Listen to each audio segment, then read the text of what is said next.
గదిలో ఎవరూ లేకపోయినా ఫ్యాన్ ఆన్లోనే వదిలేశారా? పెద్ద విషయం కాదులే అని సరిపెట్టుకుంటాం. ఫోన్ పక్కన ఉన్నా ఖాళీ ఛార్జర్ ప్లగ్లోనే ఉందా? దీనివల్ల ఏమవుతుందిలే అని నిర్లక్ష్యం చేస్తాం. పని అయిపోయినా టీవీ ప్లగ్ కట్టకుండా రిమోట్తో ఆపేసి వదిలేస్తాం. ఆ చిన్న రెడ్ లైట్ కూడా నిరంతరం కరెంటును వాడుకుంటూనే ఉంటుంది. గట్టిగా బ్లాంకెట్ కప్పుకుని ఏసీని 16 డిగ్రీ సెల్సియస్కి నడిపిస్తే ఆ కిక్కు బావుంటుంది కదూ.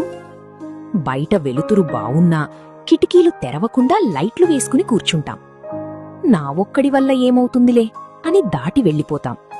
కాని ఇదే విధంగా లక్షల మంది ఆలోచిస్తే? మీకో నిజం తెలుసా? ఒక ఖాళీ గదిని వెలిగించడానికి కూడా ఒక పవర్ ప్లాంట్ పనిచేయాల్సిందే. మన విద్యుత్లో ఇంకా 70% బొగ్గు కాల్చడం ద్వారానే వస్తోంది. ఒక్కసారి మాత్రమే కదా, నేనొక్కడ్నే కదా, ఏం మారుతుంది అనిపిస్తుంది కదూ. కాని అలా అనుకుంటూ కొన్ని లక్షల మంది అదే పని చేస్తే ఆ చిన్న అలవాట్లే పెద్ద ముప్పును తీసుకొస్తాయి. ఈ చిన్న చిన్న అలవాట్లను మార్చుకుందాం. అదే పెద్ద మార్పులకు పునాది అవుతుంది. మన విలాసం భూమికి వినాశనం కాకూడదు.